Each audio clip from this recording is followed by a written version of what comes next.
Esta es la entrevista de Fausto Yepes, hoy con... A esta hora nos acompaña en los estudios de FM Mundo el licenciado Diego Salgado, director general del IES, para hablar sobre estos temas que son de interés nacional, la deuda del Estado con el IES, también las acciones para combatir la corrupción y la falta de medicinas, un tema que ha sido recurrente durante lamentablemente, los últimos años.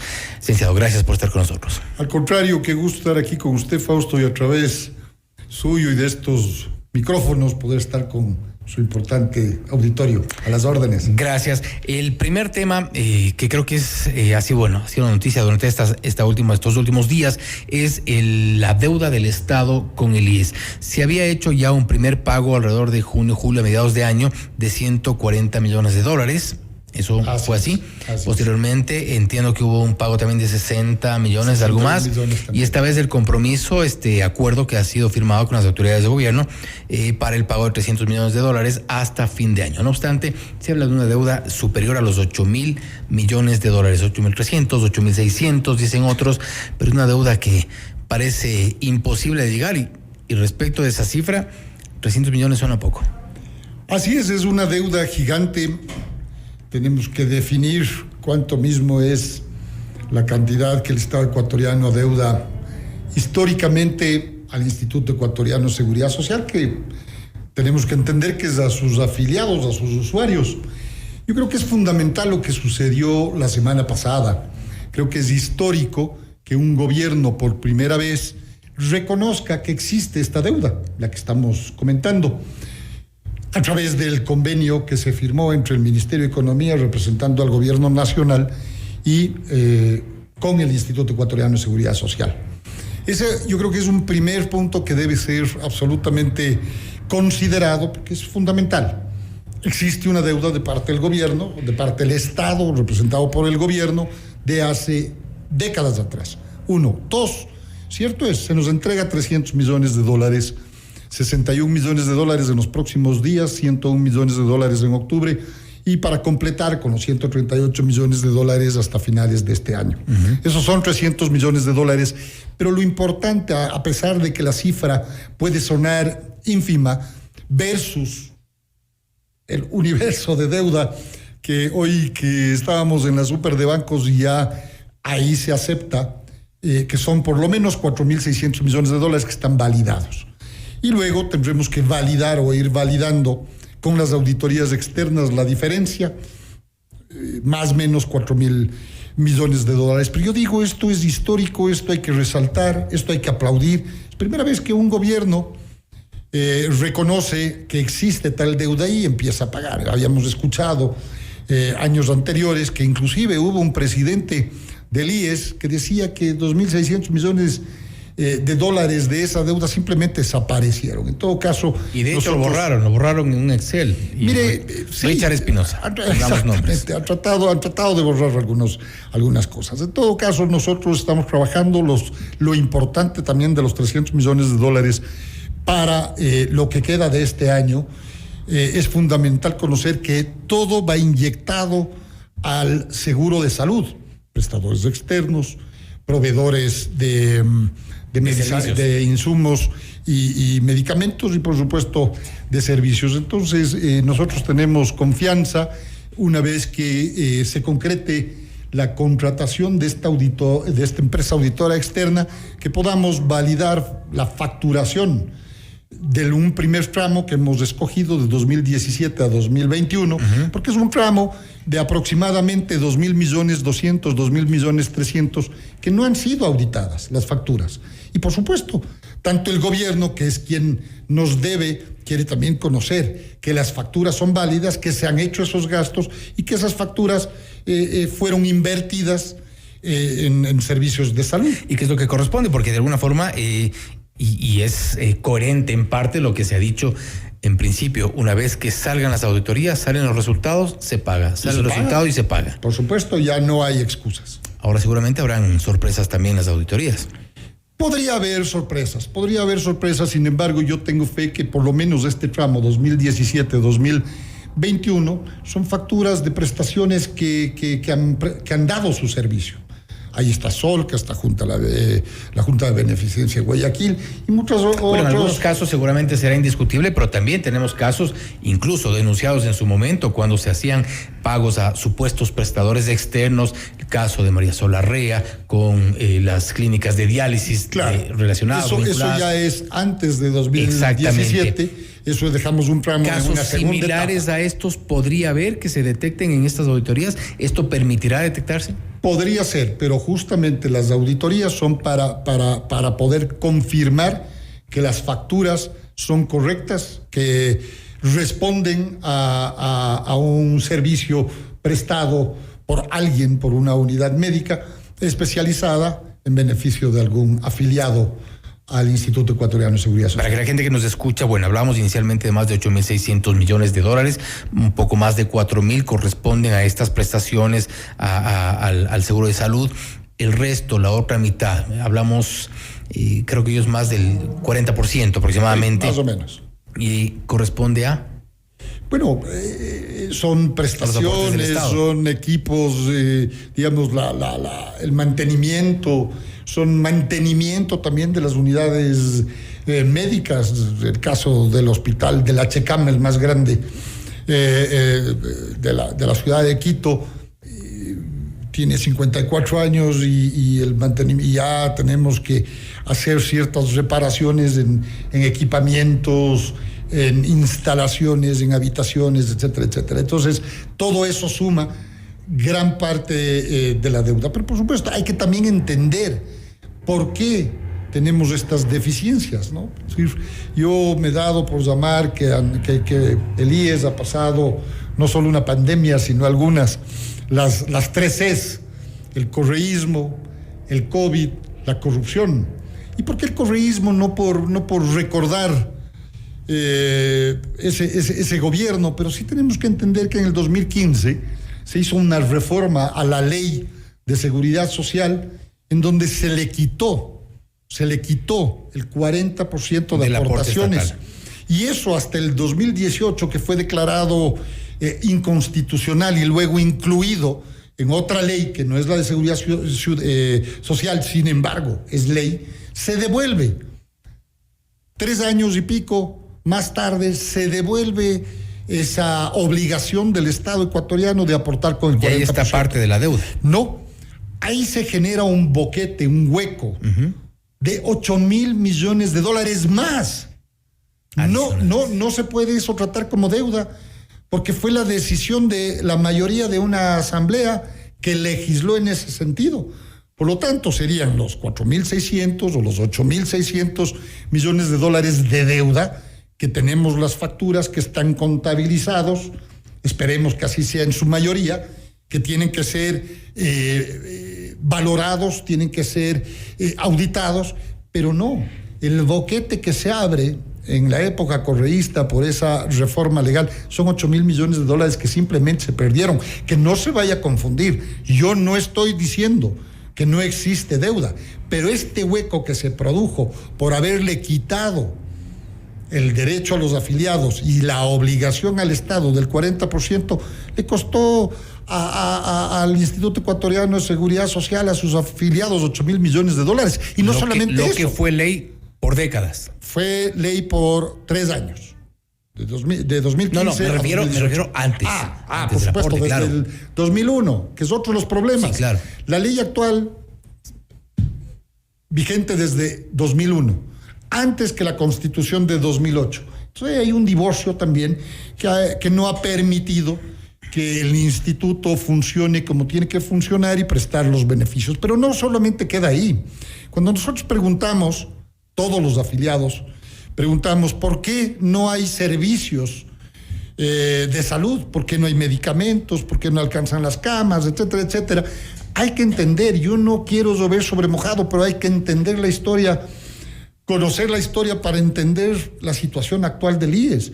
El correísmo recibió con 11.000 servidores del Instituto Ecuatoriano de Seguridad Social. Le dejó al gobierno de Lenín Moreno con 35.000. 3 veces más, 300% más. Y en los servicios no es que hemos mejorado el 300%. Entonces, son grandes motivos por los cuales hoy tenemos la crisis en el Instituto Ecuatoriano de Seguridad Social y sufrimos todos los días muchos afiliados. Claro, hay miles de afiliados que todos los días se atienden en las 101 unidades médicas del Instituto Ecuatoriano de Seguridad y en los más de 500 unidades médicas del Seguro Social Campesino. Pero estos son los motivos y hay que conocer y hay que entender. La administración actual lo que busca es la transformación del Instituto Ecuatoriano de Seguridad Social y estamos trabajando en varios frentes desde ya. La lucha contra la corrupción es fundamental. Y ese es el tema al que quería pasar una vez que hemos hablado de la deuda y todos estos pendientes que tienen el Estado por un lado y para saldar las deudas con el IES y todo lo que usted ha llamado este boquete que se abrió con la falta del aporte estatal por parte de los afiliados. Viene la corrupción. ¿Con qué se encontró usted en el IES? Mire, y para terminar la idea, la irresponsable forma de gobernar al país. La ley de la seguridad social entregaba el derecho justamente de esa protección al afiliado y a sus hijos hasta 6 años. Uh-huh. La legislación irresponsable, el populismo, amplió esa base de usuarios con derechos a los servicios que daba. Que no eran cotizantes. Que no eran cotizantes y sin financiamiento.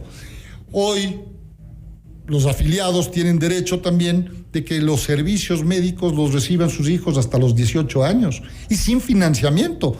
Mi casa tiene 3 personas, 3 miembros de la casa, cuesta $500 al mes comer, vestir y transportarnos.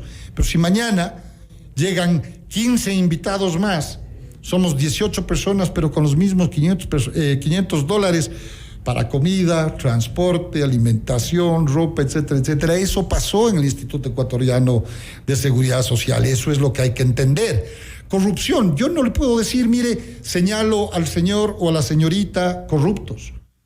Pero sí tenemos sospechas de ciertas prácticas y le cuento con una gráfica. El grave problema de la deuda a los prestadores externos. Más o menos estamos hablando de una deuda de $1.000 millones desde hace muchos años atrás también, y debo insistir, porque la ciudadanía tiene que conocer los antecedentes. $1.000 millones y que además ha estado en manos de funcionarios en las diferentes provincias que cuando han tenido un recurso deciden a qué prestador pagar, deciden cuándo pagarle a ese prestador y deciden cuánto pagarle a ese prestador. Pero en su momento, el doctor Cepeda, que estuvo al frente del Consejo Directivo, él denunció de una red precisamente de funcionarios, si no me equivoco, eran 8 funcionarios que estaban dedicados, lo que usted menciona, a escoger a qué prestador le pagaban o le tramitaban la factura a cambio de algo. Incluso hubo grabaciones y a la vuelta de la esquina y eso está judicializado. Nosotros conocemos que está judicializado, hacemos el seguimiento y claro, dejamos a la justicia que lo haga. Pero fíjese, más allá de denunciar o no, cortemos pues esa corrupción. ¿Cómo? Si es que ese es un foco sospechoso de corrupción, lo cortamos. Ya existe un programa tecnológico que no permite la manipulación humana de nadie, ¿no? Que entran las facturas de los prestadores externos y de acuerdo a orden de llegada por un lado y por otro de las variables que nosotros hemos programado es el tipo de servicio. Los servicios vitales, por ejemplo, la diálisis, las otras, el cáncer, las priorizadas en hospitalización, y luego en segundo plano, y no porque no sea importante, sino que no es vital, por ejemplo, el calzarse una carie. Y perdón, estoy tratando de graficar. Entonces entra esto, y en orden de llegada, y en orden de prioridad, de importancia, tenemos las facturas ingresadas. Se va solventando los pagos. Va a la auditoría, la empresa auditora contratada, se valida las facturas y se paga. Sin la manipulación humana, sin pelearnos con nadie, creemos que ahí estamos cortando un foco importante, si no de corrupción, por lo menos de manipulación. Ahora, en cuanto a las compras, las adquisiciones, principalmente de medicamentos, que ese es uno de los problemas que ha sido recurrente, lamentablemente se incrementó en la pandemia, curiosamente, cuando la gente más necesitaba, cuando la gente se suponía que estaba un poco más consciente de la gravedad de una enfermedad que azotó a todo el mundo, aquí hubo negocios. Así es. En el Teodoro Maldonado Carbo, uno de los que más. Así es. Yo pude conocer a través de ustedes, de los medios de comunicación, todavía nosotros obviamente conocemos, sabemos y hacemos el seguimiento de los casos que han sido judicializados en su momento. Inclusive el último fue, si no me equivoco, hace 15, 20 días, que algún funcionario del Hospital Teodoro Maldonado salió incluso con esposado, ¿no? Así es. Hacemos el seguimiento de aquello y sí, lamentamos. Fíjese usted, una mascarilla que encontrábamos en la calle en 20, 30, 40 centavos se vendían, de acuerdo a la información, en los hospitales del IES a unos 50, a unos $70. Entonces, un negociado absolutamente... Fundas para cadáveres. Fundas para cadáveres, jugando 6, con 7 veces humano. Más el precio. Perdón, y esa es la sed del COVID. El correísmo, el COVID y la corrupción. Y claro, el haber ampliado la base de usuarios del Instituto Ecuatoriano de Seguridad Social, y el dinero no avanzó, el dinero no alcanzó, y eso no hay a dónde irse, ¿no? Entonces, nosotros también, desde que entramos a esta nueva administración liderada por el presidente Alfredo Ortega, representante del señor presidente Lasso, ante el Consejo Directivo del IES, paralelamente con la gente experta de buena voluntad que conoce sobre los problemas de la seguridad social y del Instituto Ecuatoriano de Seguridad Social, hablando del actuario, hablando del financiero, hablando de los servicios de salud, de prestaciones, etcétera, etcétera. Y conformamos una mesa de trabajo con los propios funcionarios, un grupo de funcionarios de diferentes experiencias y capacidades profesionales, para darle una reforma, para darle una salida legal, no dramática, humana, acorde a la economía ecuatoriana actual, pero proyectada de aquí a 50 años. Y de acuerdo también a las condiciones que están planteadas, porque nos guste o no, tenemos más beneficiarios del seguro social. Ya, eso es ley y no hay cómo hacer nada mientras no se reforme, mientras no haya cambios ya en la normativa. Con esos recursos que tenemos, tienen que hacer alcanzar. Con esos recursos tenemos que avanzar y créame que en cada oficina del Instituto Ecuatoriano de Seguridad Social, en el Zarzuela, donde funcionan las oficinas de las autoridades, en la matriz del ejido, todas las salas están llenas todos los días trabajando en las soluciones a los problemas. Hoy estuvieron los gerentes de los 6 hospitales más grandes del país juntos con la Dirección General del Instituto Ecuatoriano de Seguridad Social y con las más altas autoridades del CERCOP, tratando de destrabar, porque tampoco la normativa que hemos heredado a nivel nacional y la interna del Instituto Ecuatoriano de Seguridad Social nos ayuda a caminar a la velocidad que nosotros queremos. Ahora, ¿cómo logramos establecer ciertos protocolos también para, al igual que están haciendo con el tema de los pagos, de lo que usted nos informa, tener ciertas prioridades para ver ciertos servicios vitales y pagarlos? El diario El Comercio titula, y es un informe de Contraloría que se publicó hace algunos días: el HCAM excluyó de su plan de compras medicamentos para pacientes críticos, según un informe de Contraloría. También habría que tener un tipo de prioridad para la compra de medicamentos, de insumos médicos, inclusive. Muchos de los pacientes catastróficos se quejan de eso. Así es, y tienen toda la razón. ¿Cómo resolvemos? Es un drama.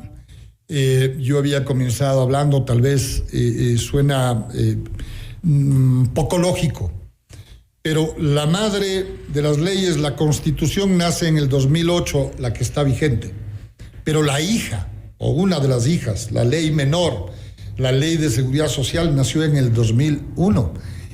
Y no hubo gobierno, y sobre todo quienes se empeñaron en el cambio de Constitución, reformaron todo. La Ley de Comunicación, la Ley Mordaza, como se le conocía, reformaron una serie de cosas. Se olvidaron. Pero la Seguridad Social, por algún extraño razón o varias razones, que dejaron suelta. La Ley de Seguridad Social desde el 2001 ni siquiera tiene reglamento. En muchos casos ni siquiera hay cómo operar esa ley, aplicar esa ley. Justamente lo que usted dice sobre las enfermedades catastróficas. La Constitución de 2008 manda y ordena al Estado ecuatoriano, a través del Ministerio de Salud Pública, que es el rector de la salud, cubrir los costos del tratamiento de estas víctimas. Y ahí se genera otra parte de la duda. La pregunta es, y lamentablemente se nos está acabando el tiempo, pero con esto quisiera terminar para quienes nos escuchan. ¿Cuál es la solución? Los pacientes catastróficos necesitan una respuesta por parte del IES. Así es. A pesar de que la ley le manda al Ministerio de Salud Pública, al Estado, porque si bien es cierto, la seguridad social es parte del Estado, es una creación constitucional, pero no nos define como una institución del Estado.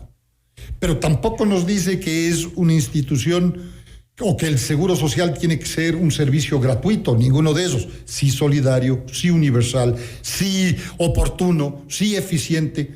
Entonces tenemos ese conflicto con los limitados recursos que esos políticos nos dejaron. También servimos a quienes necesitan en las enfermedades. Y controlar cómo y de qué manera se están dando estas compras de medicamentos. Bueno, nosotros controlamos, tenemos también una aplicación que las podemos demostrar cuando ustedes quieran, una aplicación tecnológica que podemos ir conociendo en tiempo real cuál es la cantidad de medicamentos y qué tipo de medicamentos existen en cada una de nuestras 101 unidades en todo el país, unidades médicas. ¿Y ustedes están abastecidas? Nosotros cuando llegamos hace pocas semanas atrás, encontramos con un abastecimiento entre el 45 y el 50%, hoy están alrededor del 60%, en octubre tienen que estar al 75% para terminar en diciembre el 90%. Esa es una de nuestras metas para